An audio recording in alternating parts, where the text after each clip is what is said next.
talk to me about your blog and your life now. Obviously, you're pre-tired, but you're also a content creator. You're YouTubing, you're blogging, and for anyone who hasn't seen your blog, I'll summarize, which is you do lots of kind of fascinating like life experiments and different things. Like you have a video about sleeping on the floor. I really like the video about journaling, like hour by hour, and really tracking your days and how that helped you to just like analyze how you're spending your time. Talk to me, plug your blog, give us the URL, and then talk to me about your journey with that. Okay, sure. Yeah. So thanks for the opportunity to preach.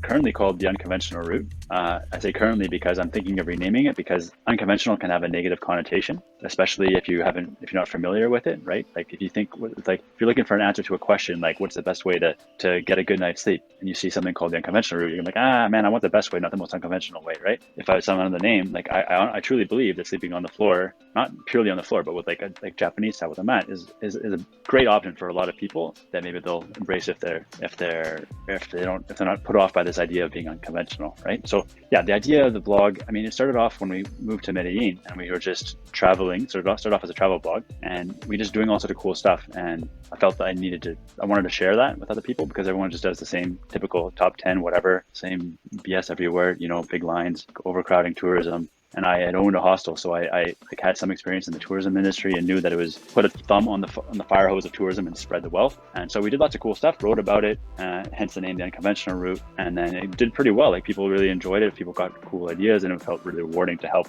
people and the businesses that we were promoting to like expand their horizons and to like beat their own path when it came to travel. And then COVID hit and we weren't traveling. And so I was like, well, this doesn't just apply to travel, this applies to everything in life, right? Like you don't need to do the top 10 that everyone else is chasing to do. It's more about thinking for yourself, exploring for yourself, and making the most of your own, like living a good story that's not a story told by somebody else. And so I've just started like, I read a lot, think a lot, just do a lot of random shit and like to have a good time experimenting with stuff like you mentioned. And so I write about that on the blog and on the newsletter, and now trying to make videos about that to hopefully inspire people not to do the same as me, but to sort of be open-minded, be actively open-minded about things, and never be set in a specific rut doing the same thing over and over again. That's an interesting philosophy. I like that, of not inspiring people to take your path, but inspiring them to like explore unconventional paths. I kind of like the name. I feel like I guess the similar name would be like nonconformist, although I guess that's a slightly different word. But I like it. I mean, even what you said there,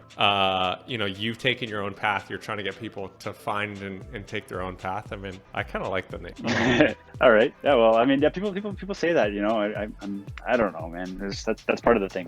It's uncertain. That's part of the fun of it, right? Like if you know exactly where you're going, that's gonna suck, right? You want to be living a story that you don't know how the ending's gonna go, or it's gonna has some conflict. It's a bit of a challenge, right? So it's the fun of it. I'll probably just change the name just because I already know what this one is like. I want to see what's gonna be like with a different name. What has worked really well with your blog? Like what has worked best? Has the articles and things that have gone well, has it been very strategic where you've done lots of keyword research and you're trying to nail stuff, or has it been more just writing about stuff that you're really passionate about and going really in depth? Yeah, has it been more like tactical, or has it just been kind of more passion success? Yeah, okay. Well, definitely what's worked the most is sharing my own stories, right? Like stuff like my experience, passing my own experience, being a dad, my experience sleeping on the floor, my experience of various different things that I've quit and why it's quitting. The saying quitters never prosper is BS, and quitters can prosper, right? You should quit a lot of things. Those type of things work the best. I guess part of the reason why is because if I try to preach as opposed to say my story, no one's going to listen. I have no authority, no credibility. I'm just some dude who has a little blog that's not that famous, right? Whereas if I just tell my story, I can tell my story in an entertaining way. I'm much more entertaining, I think,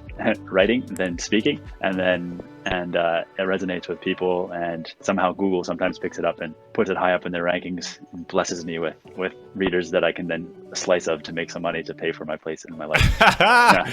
Dude, I will say, as someone who's also in the Google and SEO game, can giveth and Google can taketh away. Like, I find Google infuriating sometimes, where where it's like you write something great and you look at what's at the top of the search results and you're like, this is not good content. But here I am buried on like page 4. Hey, but if it was easy, it wouldn't be fun, right? Like it's the challenge that makes it fun. And like, anybody who does a blog just for making money, I think that's like the shittiest life. I mean, you're not going to make that much money. You're spending a lot of time staring at a screen, trying to please the masses. Don't. So like I do it because I only write about things that I'm really interested in. So I generally like pick a topic to research heavily for a month or so, or I pick an experiment that I'm going to do for my own benefit, something cool. I have something cool or sharing, I write it. And then if people eventually read it, that's bonus for me. If not, no big deal. I'm not like 100% counting on my blog to support our life anyways, right? I still have my retirement savings. Love it.